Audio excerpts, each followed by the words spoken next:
sejam bem-vindos à nossa segunda aula, então, do nosso curso Descomplicando a Bíblia. O tema de hoje ele é muito importante e também aguça muita curiosidade de muitas pessoas. Então, o tema é: nós podemos confiar na Bíblia, não é num livro antigo demais, que pode ter sido alterado no decorrer dos anos. Então, nós queremos falar sobre isso. Eu quero ler um texto bíblico para a gente começar. 2 Timóteo, capítulo 3, no versículo 16, diz assim: toda a Escritura é inspirada por Deus e é útil para o ensino, para a repreensão, para a correção e para a instrução na justiça, para que o homem de Deus seja apto e plenamente preparado em toda boa obra. Vamos fazer a nossa oração para a gente começar. Senhor, fale conosco, que o estudo possa nos fazer crescer. O Senhor Jesus disse que nós devemos crescer na graça e no conhecimento. O Senhor Jesus disse que muitas vezes as pessoas erram por não conhecer as Escrituras e nem o poder de Deus. O profeta Oséias disse que o povo perece porque falta conhecimento. Que o Senhor aumente o nosso conhecimento, o nosso discernimento, a nossa sabedoria, através, Senhor Deus, desse estudo, dessa matéria. Assim nós oramos em nome de Jesus. Amém, amém. Então, vamos primeiro falar do cânon do Antigo Testamento, tá? O cânon do Antigo Testamento são 39 livros, ok? Que vai ali de Gênesis até o livro de Malaquias, são 39 livros. Bom, como esses livros como eles apareceram? A primeira coisa que a gente precisa entender provavelmente o primeiro livro a ser escrito foi o livro de Jó. Não sabemos quem escreveu, mas existem estudiosos que acreditam que Jó poderia ter sido contemporâneo de Moisés, e na época que Moisés era um beduíno, quando ele ficou 40 anos morando no deserto, se casou, o sogro dele era Jetro, que ele poderia então ter conhecido a história de Jó e ter escrito ela, ok? Agora tem uma coisa, né? A Bíblia não começa falando sobre Moisés, a Bíblia começa falando sobre Adão, Eva, Caim, Abel, vai se desenrolando e fala sobre o dilúvio, né? Noé, os seus filhos, depois vai se desenrolando, fala sobre a Torre de Babel, vai se desenrolando e fala sobre Abraão.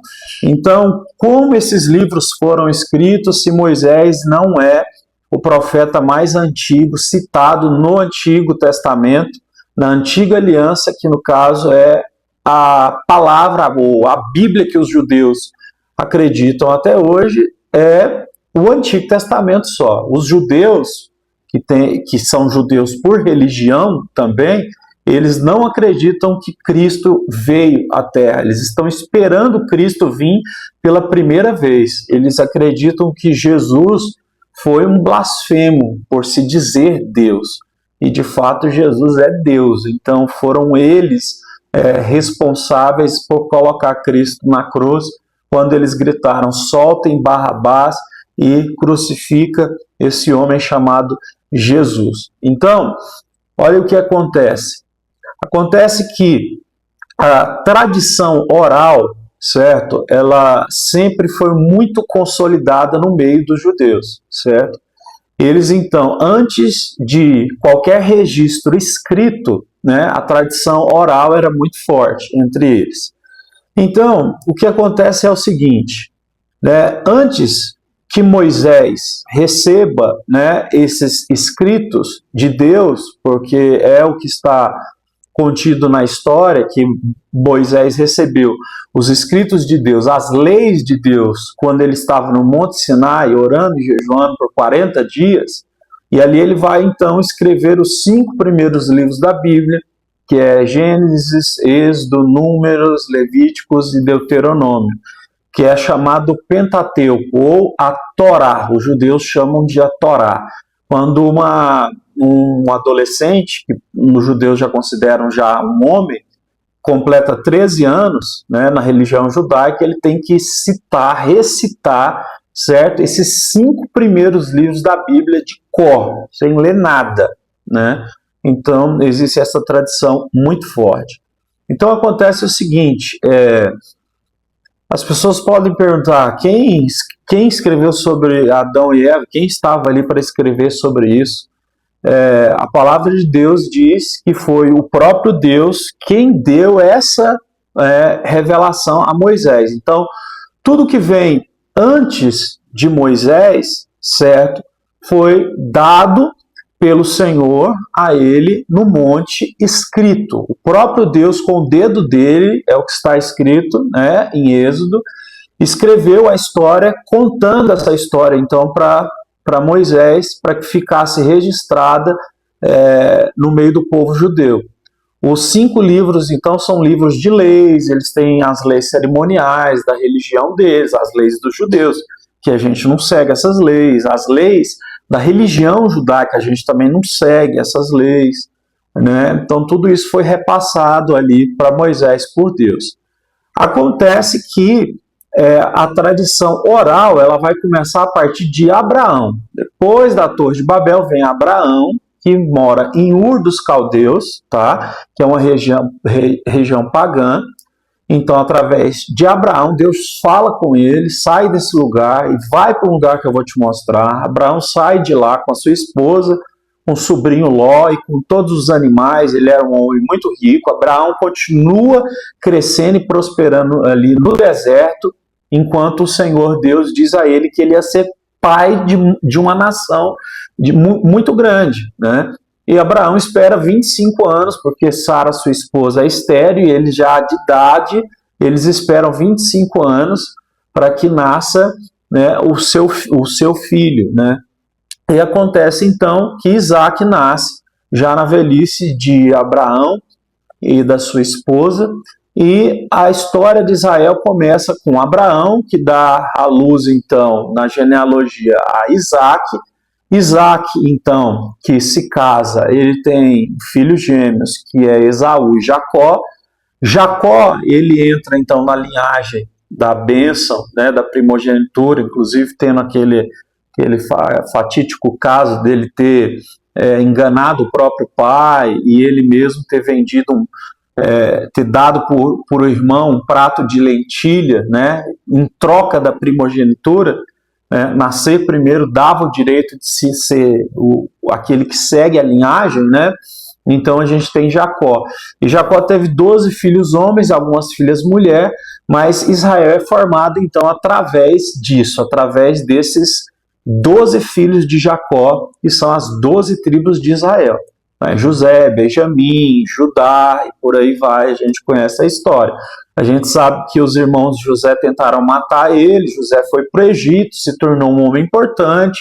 Depois, numa época de fome, os irmãos dele foram até o Egito, José se revelou a eles, e a gente sabe pelas escrituras, então, que José levou a família dele toda, ele reviu o pai, levou a família dele toda para o Egito, e eles foram morar na terra de Gósen, certo? E acontece que o povo, então, de Israel, a família, né, de José, dos seus irmãos, a família de Jacó, ela vai crescendo tanto, né, e eles crescem junto, eles estão morando na terra do lado do Egito, que chega um tempo em que morre José, a sua família continua, e o texto vai dizer que chega um tempo que um faraó entra no trono, e esse faraó não sabia nada sobre José, e ele fica com medo do povo de Israel, uma hora se levantar contra eles e escravizar eles. Então ele faz isso primeiro. Então o Egito se levanta, escraviza Israel, e eles ficam 430 anos lá, até o Senhor se revelar a Moisés no deserto, e Moisés ir até lá e anunciar as 10 pragas do Egito que a gente conhece, né? E o povo, então, ser liberto depois da 10ª praga, passar pelo Mar Vermelho, né? E os egípcios morrerem ali, depois que o povo de Israel passou pelo Mar Vermelho, eles ainda foram atrás, morreram com o mar fechando em cima deles. Então, é a partir daí que nasce Israel, tá? Quando Moisés tira o povo do Egito, né, Israel já existia, e eles moraram por 430 anos na terra ali do lado do Egito, ok? Então, eles vão passar aquele período de 40 anos no deserto, porque eles são rebeldes, murmuradores contra Deus, até eles chegarem na Terra Prometida, né? Josué já é o homem que vai guiar eles, Moisés já morre, e eles entram na Terra Prometida. Então aí Israel começa a ser uma nação que tem terra, que tem um Deus, né? Que tem as suas leis que foram dadas através de Moisés ali no monte, e uma nação é construída. Então a nação de Israel, ela nasce daí. Os primeiros 5 livros da Bíblia foram escritos por Moisés. Depois que Israel tem a sua terra, nós entendemos ali que vem depois de Josué, de Moisés, vem a época dos profetas, dos juízes, depois dos reis, e foram eles que foram escrevendo essa história. Então a própria história dos judeus é escrita por eles mesmos, tá? E ela é testemunhada também por outras nações vizinhas que têm escritos antigos, escritos históricos, falando sobre Israel, sobre o Deus de Israel, né, que era um Deus temível, falando sobre as vitórias de Israel. Então, assim, o que o povo de Israel escreve a respeito da história deles também é testemunhada pela história de outras nações que, né, compartilharam ali terras próximas com Israel, como os filisteus, o próprio povo do Egito, e por aí vai. Então, a gente tem até Malaquias, que é o profeta, tá? A gente entende que ele é o autor do seu próprio livro, e nós temos até aí, então, o Antigo Testamento. Então, essa é a parte que os judeus ficaram responsáveis. Agora, tem uma coisa interessante. Foi achado, em 1947, né, na região do Mar Morto, que fica hoje em dia na Cisjordânia. Hoje em dia não se pode visitar mais lá por causa das guerras, mas antes podia, né? E eu passei lá naquela região quando eu tive a oportunidade de ir lá há mais de 13 anos atrás. E eles acharam ali os escritos do Mar Morto, eles acharam um pergaminho, certo, com os escritos do profeta Isaías, do livro do profeta Isaías.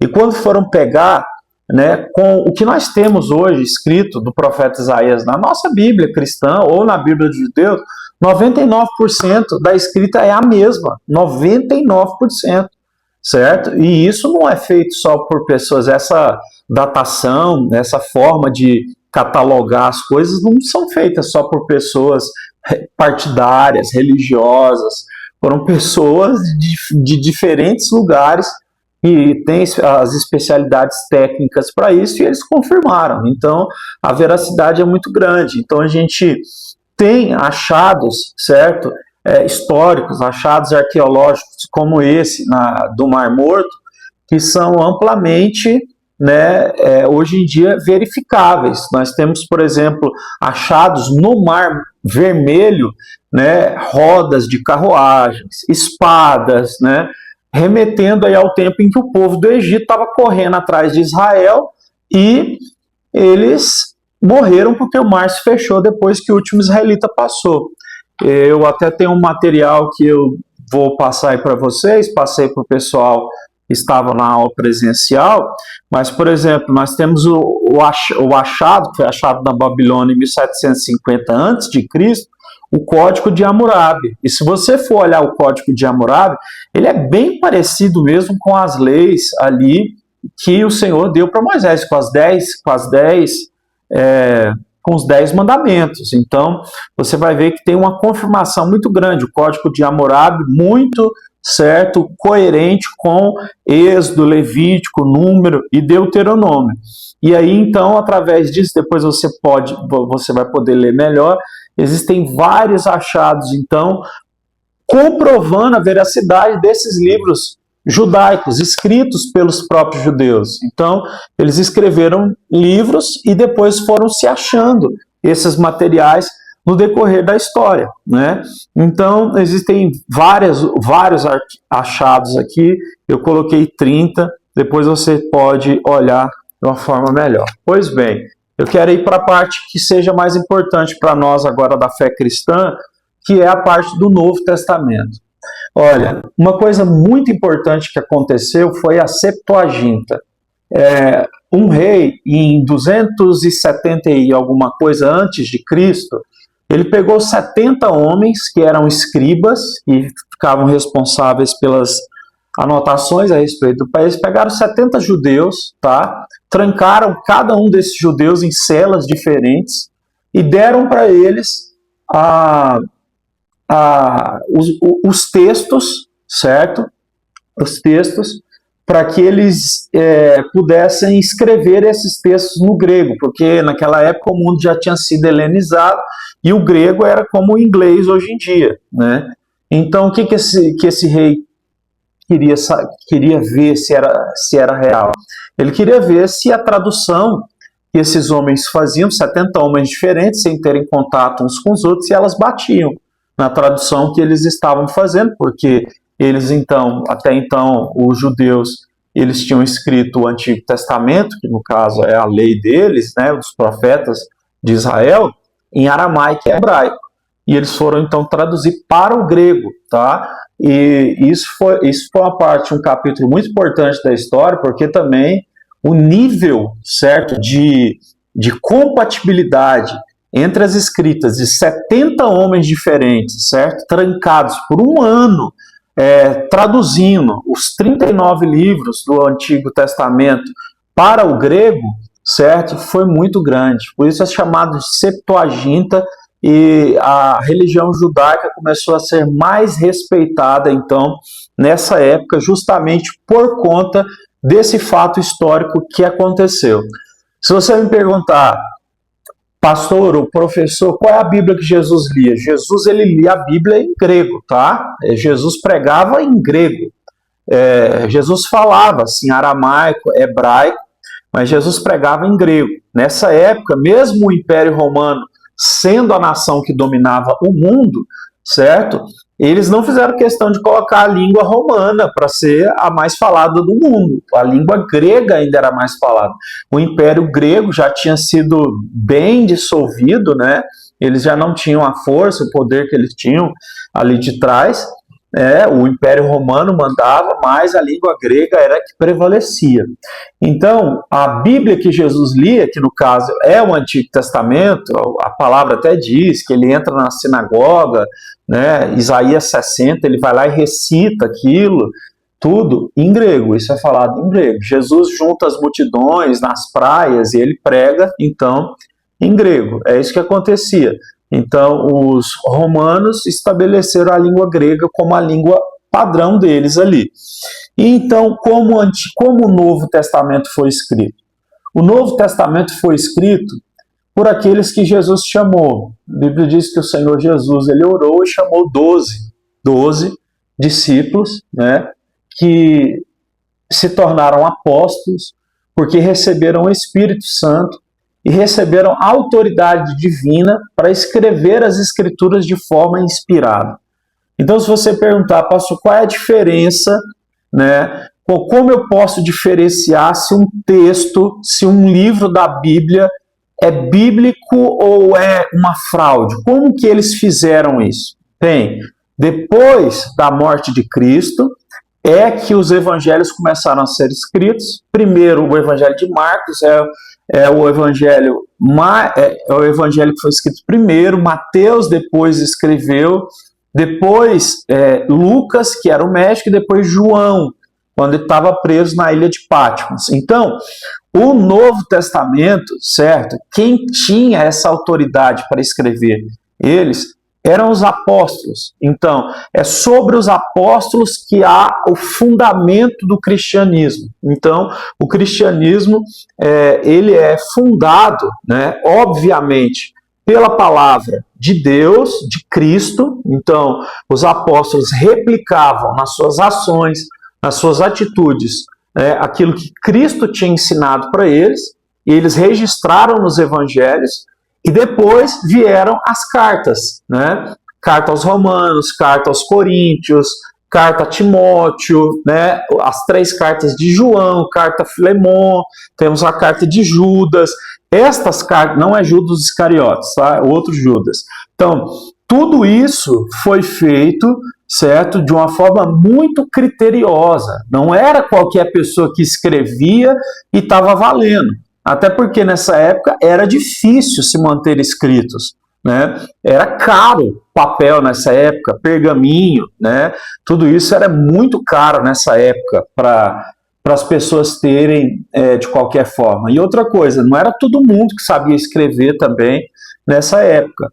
Então, o que vai acontecer?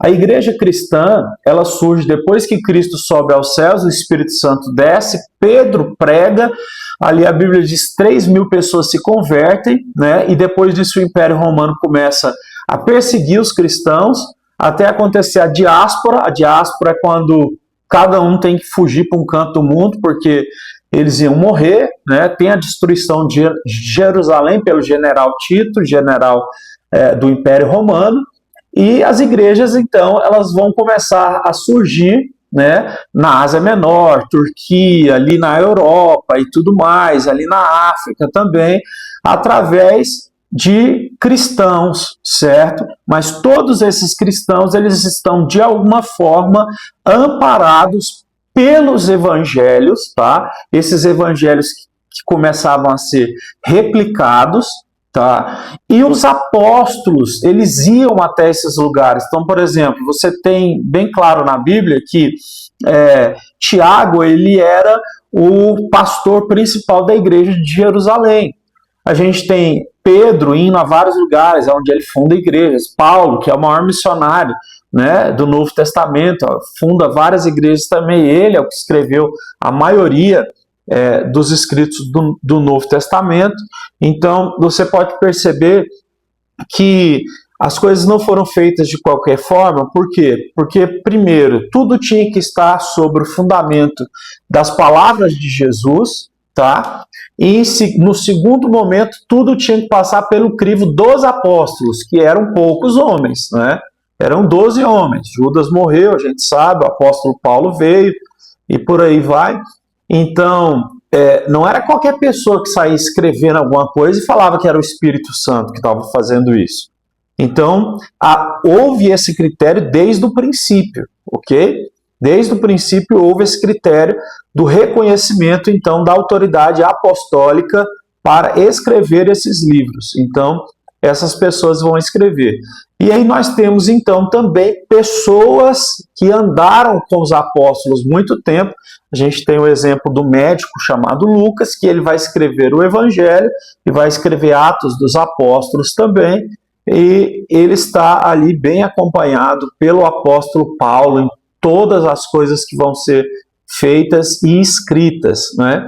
Então, veja bem, a revelação ela vai sendo progressiva, isso vai acontecendo, as igrejas vão sendo fundadas e vai se estabelecendo como que uma igreja vai subsistir, como ela vai espiritualmente ganhar força, como ela vai ficar de pé, todas essas coisas, então, por causa dos apóstolos. Então, isso é uma coisa muito importante, né? Nós temos também, então, depois desse período dos apóstolos, que os apóstolos morrem, nós temos as igrejas que estão fundadas. E nós temos um documento que se chama o Credo dos Apóstolos. O Credo dos Apóstolos, né, tem a função de priorizar as doutrinas centrais do cristianismo. Tem coisas que as pessoas podem divergir de ideias, mas tem outras coisas que são centrais, a espinha dorsal da fé cristã. Todas as pessoas que se levantaram contra a espinha dorsal da fé cristã, os apóstolos rebateram isso, né? Os apóstolos e depois os bispos, né, que foram ordenados, e aí foi se passando de geração por geração. Então, por exemplo, o credo apostólico vai dizer sobre o Senhor Jesus Cristo, que veio em carne, que ele é 100% Deus e 100% homem, que Cristo Jesus ele morreu na cruz para pagar o preço pelos nossos pecados, que ele ressuscitou, certo? Que ele voltou aos céus, que ele enviou o Espírito Santo e que ele vai voltar uma outra vez para consumar todas as coisas. Então, nós temos essa espinha dorsal, certo? Que foi criada. Tanto é que no século IV nós temos um período muito importante que a gente vê ali que acontece o concílio em Niceia, tá? 318 bispos são chamados para esse concílio, porque bispo chamado Ário, ele começou a pregar na igreja cristã que Cristo Jesus, ele não era Deus, e que ele foi homem, ele veio na terra e ele foi um homem, e ele recebia poder para fazer as coisas, mas que ele não era Deus. Então isso se tornou, né, uma heresia chamada arianismo, que é falar que Jesus não é Deus, tá? É dizer que existe o Pai lá e Jesus Cristo, ele não é Deus, mas nós acreditamos na Trindade, Pai, Filho e Espírito Santo, é um Deus só, tá? Um Deus, e é um Deus triuno, ele é um Deus uno, mas ele é trino. E isso é uma coisa que nós precisamos acreditar. Então, esses 318 bispos, eles concordaram que o que Ário estava falando feria a espinha dorsal do cristianismo, e Ário, então, ele foi excomungado da igreja, né, como herege, e nunca mais pôde pregar a palavra. Então, 4 séculos depois, certo, de Cristo, a gente vê que a igreja está organizada com bispos de 318 bispos de lugares diferentes, de igrejas cristãs diferentes. Eles então testemunham do que tem que ser a fé verdadeira, ok? Então, a gente confia na palavra de Deus, por quê? Porque a gente encontra relatos históricos disso, dessa fidelidade. A gente sabe que o problema que aconteceu foi quando o Constantino, o imperador romano, ele pegou a religião cristã para ser a religião oficial do Império Romano. Aí é que as coisas começaram a bagunçar, porque Estado e igreja se tornaram uma coisa só. E a cada vez que o Império Romano conquistava uma nação diferente, ele jogava dentro do cristianismo, certo? Algum tipo de filosofia que ele trazia de outro lugar, para que essa religião pudesse agradar todo mundo.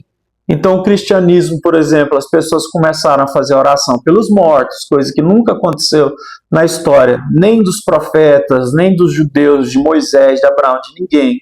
Começaram, então, a acreditar que existia um período intermediário chamado purgatório, que as pessoas deveriam orar e pagar para que, né, quem tivesse no purgatório, os familiares e tal, deveriam pagar.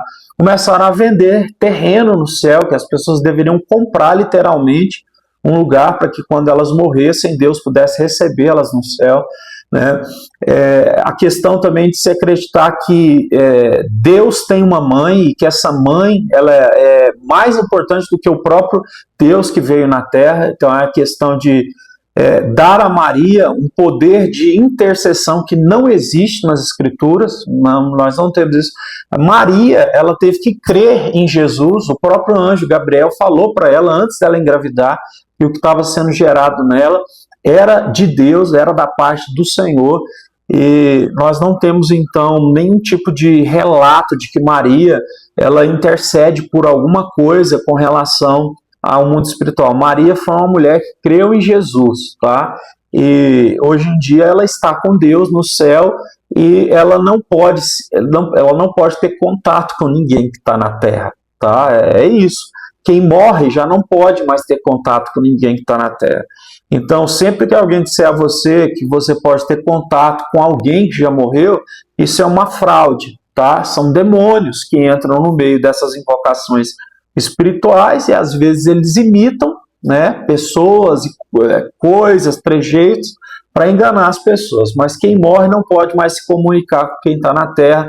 Jesus falou sobre isso ali na parábola do rico e de Lázaro, está muito bem esclarecido ali no Evangelho de Lucas. Pois bem, dito isso, então, o cristianismo ele se distorceu dessa forma, mas a palavra, né, que teve que ser traduzida para o latim, então todas os cultos, as missas começaram a ser celebradas em latim.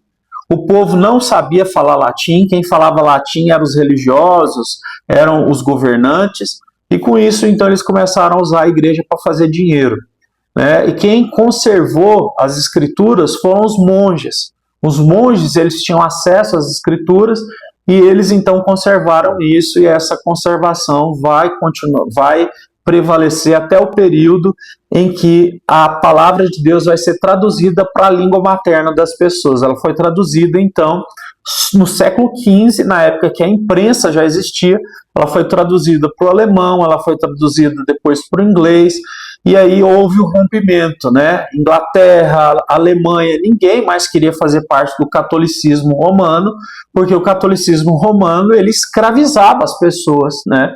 Não dava oportunidade delas lerem a Bíblia. Agora as pessoas começaram a ler a Bíblia, né? Porque ela foi traduzida para a língua materna. Então é daí que nasce então essa cisão entre Igreja Católica Apostólica Romana e Igreja Protestante. Então, para a gente terminar a nossa aula, a Igreja Católica, católica significa a palavra católica, a tradução dela é universal. Então, uma Igreja universal, né? Igreja Católica, apostólica. Por quê? Porque está fundamentada na doutrina, nos escritos dos apóstolos. Romana, por quê? Porque os romanos pegaram para ser a religião oficial deles. Tá? O problema, então, não é a Igreja Católica. O problema são os romanos, os imperadores, as pessoas que se apropriaram da Igreja, juntaram ela com o poder do Estado e fraudaram tudo, Começaram a falar coisas que não tinham nada a ver com as Escrituras, que já estavam bem registradas. Então, os monges tiveram essa capacidade, né, porque eles falavam latim, eles também liam em grego, e eles conseguiam traduzir para a língua materna. E com isso, então, a fé ela é ressuscitada, né, nessa cisão, e a gente encontra, então, né, vários países europeus que rompem com a Igreja Católica, né, e a gente tem aí os países mais conhecidos aí por terem sido protestantes, né, a princípio, a Inglaterra, a Alemanha, a Irlanda, a Escócia, esses países, então, a Holanda, esses países, então, todos foram muito influenciados, né, pelo protestantismo, que não aceitou mais essa prisão que era ter que aceitar tudo em nome dessa religião, porque essa religião ia me amaldiçoar se eu não fizesse essas coisas. Isso foi rompido quando as pessoas começaram a ler as Escrituras. Então, a leitura da palavra de Deus foi que libertou o povo, né? E assim o cânon, então, foi formado. Então, eu quero encerrar essa aula aqui de hoje, dizendo a vocês que, dessa forma, a gente entende, né? Biblicamente, historicamente, que há uma confiabilidade muito grande. Eu vou deixar o material disponível aqui na internet, tá bom? Que eu usei, que eu fiz e usei, e aí você pode estudar com mais calma também para perceber isso. Vamos orar encerrando. Deus, obrigado por esse momento, por essa aula, que o Senhor abençoe cada um, e cada pessoa possa ter sido edificada, e que o nome de Jesus seja glorificado, que o Senhor abra o entendimento de cada um e que nós possamos buscar ainda mais informações para crescer. Oramos e te agradecemos. Deus te abençoe e nós nos vemos aí na próxima aula.